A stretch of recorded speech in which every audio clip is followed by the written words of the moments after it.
गोवा में फिलहाल घमासान मचा हुआ है। एक तरफ जहां गोवा के जो स्थानीय निवासी हैं वो ये चाह रहे हैं कि इस राज्य में जो बड़े बड़े इंफ्रास्ट्रक्चर के मेगा प्रोजेक्ट्स हैं वो ना आए, वहीं दूसरी तरफ सरकार एक के बाद एक लगातार परमिशंस देती जा रही है, जिससे एक के बाद एक नए डेवलपर यहाँ पर इंफ्रा के प्रोजेक्ट लेके आ रहे हैं। अब ऐसे में गोवा की वाकई ज़रूरत क्या है? क्या गोवा को ऐसे प्रोजेक्ट आने चाहिए गोवा में, या फिर जो लोकलाइट्स हैं उनकी बात सही है? इस पूरे विषय पर बात करने के लिए मेरे साथ में गौरव बख्शी जी हैं, जो गोवा को बहुत अच्छे से समझते हैं और जो इस एक एक्टिविस्ट भी हैं और इस मुहिम से जुड़े हुए हैं।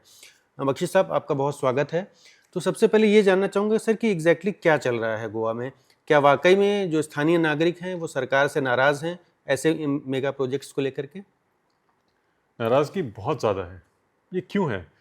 क्योंकि गोवा में एक शब्द है कैरिंग कैपेसिटी। जी। ये गोवा एक बहुत छोटा प्रदेश है। इसमें आप कितनी डेवलपमेंट कर सकते हैं उसकी कैरिंग कैपेसिटी एक लिमिट होती है। उसमें कितनी रोड डेंसिटी है, कितना वाटर रिसोर्सेज अवेलेबल है आपके और मेरे लिए, वहाँ का हवा, पानी, हिल्स, टोपोग्राफी, उसको देखते हुए कितनी डेवलपमेंट उसको फीजिबल हो सकती है, सस्टेनेबल हो सकती है। अब इसको सब जानते हैं कि गोवा एक स्टेट है। इस एनवायरनमेंट के हिसाब से, इकोलॉजी के हिसाब से आप इस पर मेगा प्रोजेक्ट्स बिल्कुल नहीं कर सकते। क्यों नहीं कर सकते? क्योंकि जैसे ही आपने एक बड़ा प्रोजेक्ट शुरू करा, जैसे अभी कारापुर में कर रहे हैं, 2000 विलाज और फ्लैट्स डेवलप कर रहे हैं एक ही जगह पर, तो लोकल रिसोर्सेज सारे के सारे डाइवर्ट हो जाएंगे इस प्रोजेक्ट के लिए, लग्जरी प्रोजेक्ट के लिए, जो कुछ लोग यहाँ पर इस्तेमाल करेंगे। कौन डेवलप कर रहा है सर? ये कर रहा है एक हाउस ऑफ अभिनंदन लोधा, एक डेवलपर हैं जी। जिन्होंने खरीदा है। विश्वजीत राणे और उनकी पत्नी है दिव्या राणे, उनकी कंपनी है जिसमें वो दोनों डायरेक्टर्स हैं। उस कंपनी इस लैंड को ओन करती थी, जिन्होंने बेचा है हाउस ऑफ अभिनंदन लोधा को इस मेगा प्रोजेक्ट के लिए। जी। तो इस मेजर प्रोजेक्ट वो लोग बेच रहे हैं, रिसोर्सेज सारे स्ट्रेच होंगे, और लोकल्स जो सही है बिल्कुल कह रहे हैं कि भाई सारा पानी, रहने का सारे रिसोर्सेज आप वहाँ खर्च करेंगे तो हमारा क्या होगा?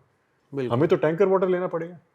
ग्राउंड वाटर खत्म हो जाएगा क्योंकि एक्सट्रैक्शन होके वहाँ जाएगा, कंस्ट्रक्शन में जाएगा, बाद में इस्तेमाल होगा। जो लोग रहेंगे वहाँ पर, वहाँ स्विमिंग पूल्स, हर विला और उसमें स्विमिंग पूल डाल रहे हैं ये लोग। गोवा में swimming pool is a unimaginable thing. आप ऐसी छोटी जगह पर इतने, जहाँ पर ऑलरेडी पानी की कमी है, आप कैसे सोच सकते हैं कि हर विला को स्विमिंग पूल दे देंगे? कम्युनिटी प्रोजेक्ट करें, अलग चीज़ है, उस पर कोई मना नहीं कर रहा है। आप रिस्पॉन्सिबल डेवलपमेंट करें, कोई मना नहीं कर रहा है। सिर्फ mega projects is not a place जहाँ गोवा में आप कर सकते हैं। इस पर पूरी जनता भड़क रही है। कारापुर एक एग्जाम्पल है। एक चिंबुल में एक यूनिटी मॉल आ रहा था, उसके ऊपर प्रोटेस्ट हुआ है। बाकी वगैरह वगैरह हर विलेज में जहाँ जहाँ मेगा प्रोजेक्ट्स हो रहे हैं, सब पूरी जनता खड़ी हो रही है, प्रोटेस्ट कर रही है और बहुत दम से आवाज़ निकाल रही है। सर, वाटर क्राइसिस की आपने बात की, तो क्या रियली मतलब वाटर क्राइसिस सिर्फ बारिश ना होने की वजह से है, या वाकई में ये एक बड़ा प्रॉब्लम है गोवा के लिए? आप अगर बताएं तो। बारिश एक कारण है, लेकिन सबसे बड़ा problem is unbridled construction and development.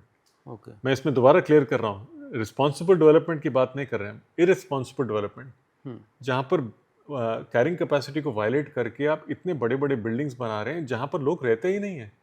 ये आप समझिए, नहीं रहते मतलब कि हॉलिडे होम्स के नाम पर वो बिल्ड कर रहे हैं, सेकेंड, थर्ड, फोर्थ प्रॉपर्टी, साल में 2 हफ्ते बिताने आ जाते हैं। उसके लिए सारे रिसोर्सेज आप डाइवर्ट कर रहे हैं 2000 विलास के लिए, 10,000 विलास के लिए कहीं पर। तो लोकल्स जो हैं वो वाटर टैंकर पर डिपेंड करेंगे। उनको 3, 4, 5 गुना पैसा देना पड़ेगा पानी के लिए, नहाने के लिए, कुकिंग करने के लिए। तो भड़कना तो बिल्कुल जायज़ है। लेकिन सर, एक एक्सक्यूज़ गवर्नमेंट हमेशा देती है, यहाँ भी दे रही होगी, कि डेवलपमेंट हो रहा है और लोगों को नई नौकरियाँ मिलेंगी, रोज़गार मिलेगा। सबसे बड़ी ज़रूरत आजकल लोग कहते हैं कि रोज़गार नहीं है। जी। तो आपको क्या नहीं लगता कि अगर इतने सारे विलाज आएंगे, इंफ्रा के प्रोजेक्ट्स आएंगे, तो लोगों को नौकरियां मिलेंगी? एक्चुअली ये पब्लिक रिलेशंस एक्टिविटी सरकार करती है शुरू में, सबको रफा दफा करने के लिए, गुमराह करने के लिए कि जी हम इतना बड़ा अच्छा प्रोजेक्ट कर रहे हैं और आपको देखिए नौकरी मिलेगी। आप उनसे एक्चुअली फैक्ट बेस्ड स्टेटिस्टिक्स मांगेंगे अगर, तो आपको कुछ मिलेगा ही नहीं।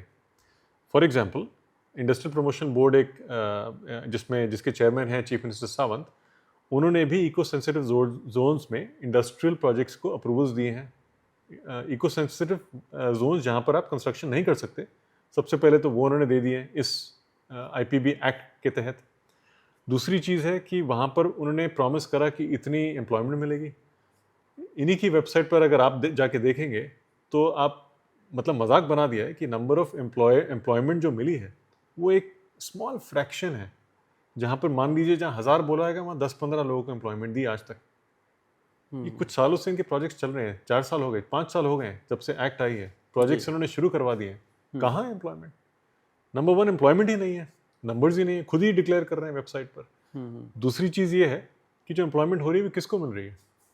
लोकल्स को आपने प्रॉमिस करा कि आपको नौकरी मिलेगी, अच्छी नौकरी मिलेगी, ज़्यादा सैलरी मिलेगी, आपका लाइफस्टाइल बढ़ेगी। लोकल्स को नौकरी मिलती नहीं है, ये बाहर से लेबर लाते हैं, बेचते हैं बाहर वालों को, तो बचा कौन?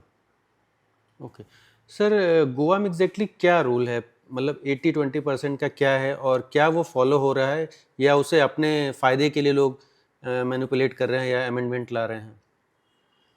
सो गोवा में एक रीजनल प्लान 2021 है जिसमें बहुत क्लियरली डिमार्केट करा है कि होलिस्टिक डेवलपमेंट के लिए ये लैंड एलोकेट किया है। 20% है ऐसा एरिया पूरे गोवा में जहाँ पर डेवलपमेंट कर सकते हैं। करेक्ट है, जायज़ है, वहाँ पर अब residential, commercial, industrial, highways, infrastructure projects कर सकते हैं, हॉस्पिटल्स वगैरह बना सकते हैं। बहुत अच्छी तरह प्लानिंग करी थी और उन्होंने 80% को प्रिजर्व करा हुआ है। उसको इको सेंसिटिव जोन 1 और इको सेंसिटिव जोन 2 बोलते हैं, जहाँ पर क्या है, आपको hills, salt pans, khazans, water bodies, lakes, orchard, natural cover, fields, agricultural fields वगैरह वगैरह सारे ऐसे एरिया हैं जहाँ पर कंस्ट्रक्शन पूरी बैंड है, विद अ स्मॉल एक्सेप्शन कि आप छोटा बहुत फार्म हाउस में कुछ लिमिटेड अलाउड है। Largely it's protected land for the betterment of Goa, of India और हमारे बच्चों के लिए आगे जाके। सब पूरी जनता इसको बचाने में लगी है, सरकार इसको हड़पने में लगी है। सरकार में कौन है जो सबसे 2 मेन कल्प्रिट्स हैं जो हड़प रहे हैं? एक हमारे चीफ मिनिस्टर हैं, मिनिस्टर नंबर 1 प्रमोद सावंत जी, दूसरे हैं मिनिस्टर नंबर 2 विश्वजीत राणे जी। इन दोनों ने एक रेस लगा रखी है कि कौन कितनी जल्दी उस इको सेंसिटिव लैंड जो 80% बनता है उसमें कितनी जल्दी हड़पें, बिल्डर्स को बेचें, इंडस्ट्रीज़ को बेचें और लैंड को ख़त्म कर दें। एक विश्वजीत राणे लाए हैं टीसीपी एक्ट को अमेंड करने के तहत, उन्होंने अमेंडमेंट्स लाए हैं टीसीपी एक्ट को, 17(2) और 39(a) करके हैं, जिनको मिसयूज़ करा है, लैंड को जोनिंग चेंज करी है और बेच दिया है बिल्डर्स को। ये करीब 17(2) के तहत 25 लाख स्क्वायर मीटर्स ऑलरेडी बेच दिया था जब कोर्ट ने उनको रोक लगाई। उसके बाद ये जानते हुए कि रोक लगने वाली है तो वो 39(a) अमेंडमेंट ले आए, उसमें करीब 15 लाख से ज़्यादा ऑलरेडी दे दिया है, जोनिंग चेंज कर दी है। ये रेस लगाई है इन्होंने टीसीपी एक्ट को अमेंड करने द्वारा। तो ये सर 25+15 अगर हम जोड़ें तो 40 नहीं, ये प्लस नहीं है क्योंकि जब रोक लगा दी तो वो खत्म हो गया। तो उन्होंने सारे वहां से लोगों को बोला जी जल्दी से 39 द्वारा आ जाइए, तो इसलिए दूसरा दरवाजा खोल दिया। एक दरवाजा बंद हुआ तो जल्दी से दूसरा खोल दिया। हमारे प्रधानमंत्री मिनिस्टर नंबर 1 है, प्रधानमंत्री कह रहा हूँ, सॉरी, हमारे चीफ मिनिस्टर हैं मिनिस्टर नंबर 1 सीएम सावंत। इन्होंने आईपीबी सिंगल विंडो एक्ट 2021 लागू करी। ये क्या एक्ट है? इन्होंने कहा कि इंडस्ट्रियल जोन्स ऑलरेडी थे उस 20% में, लेकिन ये जो 80% है इसमें भी हम बहुत सारा लैंड इंडस्ट्रीज को जल्दी से दे दें, पैसा बनेगा। तो उन्होंने बेचना शुरू करा, जोनिंग चेंज कर दी of large tracts of land, बहुत सारा लैंड इस इको सेंसिटिव 80% में, और बेच दिया इंडस्ट्रियल पर्पस के लिए। इन्होंने भी करीब 12-15 लाख ऑलरेडी दे दिया है। ये भी प्रोजेक्ट्स अनाउंस कर रहे हैं हर 2-3 हफ्ते में, और हमारे टीसीपी डिपार्टमेंट भी हर हफ्ते अनाउंस कर रहा है जोनिंग चेंजेस। तो दोनों की रेस लगी है।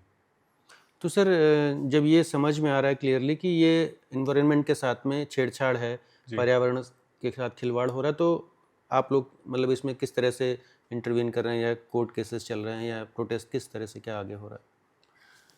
इसमें 2 मेन तरीके हैं जो पूरा गोवा उठा है और सब लगे हैं इसको रोक लगाने में या स्टॉप करने में, पूरा रोकने में। नंबर 1 है लिटिगेशन कोर्ट द्वारा जी। सो 17(2) को भी कोर्ट द्वारा रोक लगाई थी उस टाइम। एक सबसे पहला जो स्टे मिला था 17(2) के तहत, वो एक PIL हमारे थ्रू भी हुआ था। बाकी NGOs और ऑर्गेनाइजेशंस ने पूरे अमेंडमेंट को चैलेंज करा था, जो ऑल्सो हाई कोर्ट ने रोक लगा दी थी। बहुत अच्छा काम हुआ था उस टाइम। 39(a) को भी बहुत लोगों ने हाई कोर्ट में PILs डाले हैं। जो IPB बता रहा था जो चीफ मिनिस्टर द्वारा है, उस पर भी कोर्ट केस डाला हुआ है। वो PIL हमारी NGO ने रिसेंटली डाला है उसको रोक लगाने के लिए, उसके प्रोजेक्ट्स को रोक लगाने में। एक तरीका है लिटिगेशन कोर्ट द्वारा, दूसरा है जनता उठ रही है, अपनी आवाज़ उठा रही है प्रोटेस्ट द्वारा। वो कह रहे हैं कि हम तो यहाँ से हिलेंगे नहीं, ये हमारा गांव है, हमारा विलेज है, हमारा फ्यूचर है, हम इसको बचाएंगे किसी भी हालत में। और वो लोग जब बैठते हैं यहाँ पर, बहुत बढ़िया, बहुत मोटिवेटेड लोग हैं, अपने प्रदेश को बचाने के लिए बैठते हैं तो उठते नहीं हैं। और बहुत ऐसे एग्जाम्पल्स ऑलरेडी हैं जब सरकार को पीछे हटना पड़ा। जी सर, लास्टली ये पूछना चाहूँगा कि जो विश्वजीत राणे जी हैं उनके बारे में, जैसे आप बता रहे थे कि कंपनी बनी नहीं, फॉर्मेशन के पहले ही सब कुछ हो गया, जी, तो वो एग्जैक्टली क्या चीज़ है, अगर आप बता पाएँ, किस बिल्डर को कैसे फ़ायदा जी। पहुँचाया? तो मेगा प्रोजेक्ट्स की बात कर रहे थे, यहाँ पर एक सिचुएशन मैं रिपीट करता हूँ। जी। हम एक तरफ लॉ की बात कर रहे हैं, जो लॉ को यूज़ और मिसयूज़ कर रहे हैं लैंड जोनिंग चेंज करने के लिए। दूसरी तरफ मेगा प्रोजेक्ट्स ला रहे हैं जो फीजिबल नहीं है गोवा में। अब जो अब टीसीपी मिनिस्टर बने हैं, जिनका काम फंडामेंटल रोल और ड्यूटी है गोवा को प्रोटेक्ट करना, प्रिजर्व करना फ्यूचर जनरेशन्स के लिए, उन्होंने खुद ही इन दोनों चीज़ों को इस्तेमाल करके, यूज़ मिसयूज़ जो भी आप बोलना चाहेंगे, करके वहाँ अपना लैंड बेचा है एक मेगा प्रोजेक्ट के लिए। इसमें दो बड़े इश्यूज निकले। जो लैंड था वो उनकी कंपनी के नाम पर उस टाइम आया जबकि कंपनी इनकॉर्पोरेशन और रजिस्ट्रेशन हुआ ही नहीं था। मतलब कि जन्म देने से पहले ही प्रॉपर्टी किसी के नाम पर डाल दी। ये फिजिबल ही नहीं, पॉसिबल ही नहीं है, 100% फर्जी काम है। ये एक कोर्ट केस चल रहा है। दूसरा केस है कि इन्होंने जो टीसीपी अमेंडमेंट्स हैं 17(2), 39A, उनमें उनके द्वारा जोनिंग चेंज करी और उसी लैंड को डेवलपमेंट परमिशन दे दी। ये दो बहुत बड़े इश्यूज चल रहे हैं। साथ में मेगा प्रोजेक्ट है, वो भी अलाउड नहीं है, इन द सेंस कि जनता कह रही है भाई ये तो फिजिबल नहीं है हमारे प्रदेश के लिए, सारी आप रिसोर्सेज, वाटर सप्लाई हमारा ख़त्म हो जाएगा, हमें नुकसान होगा, हमें दिक्कत होएगी, आप कैसे करवा रहे हैं हमारे गांव में। तो पूरी जनता उठ रही है वहाँ पर। थैंक यू सो मच हमसे बात करने के लिए। तो ये गोवा में जो फ़िलहाल एक गुस्सा चल रहा है, ये उससे रिलेटेड बातचीत थी। अभी ये इस मामले को लेकर के कोर्ट में जो केस चल रहा है, या फिर जनता के अंदर जो विरोध के स्वर उठ रहे हैं, वो आगे फिर से क्या किसी प्रोटेस्ट के रूप में सरकार के खिलाफ में नज़र आएगा? अगर ऐसा होता है तो इस बारे में भी हम आपको अपडेट करते रहेंगे। Avinash Pandey, lead news today, Goa.